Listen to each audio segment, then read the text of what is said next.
how to create a website on Squarespace easy and quick. Hello guys, in today's video I'm gonna show you how to create it. First open your browser and here click create website.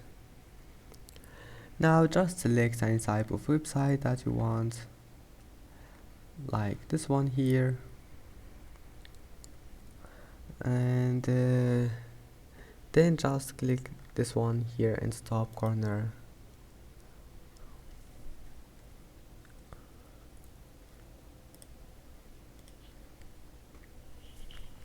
Then then just wait,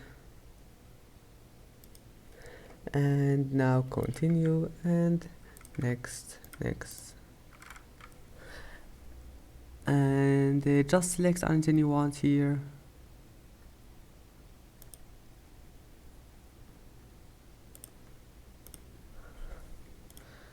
and that's it. Just keep managing it like that, and that's it. It's easy.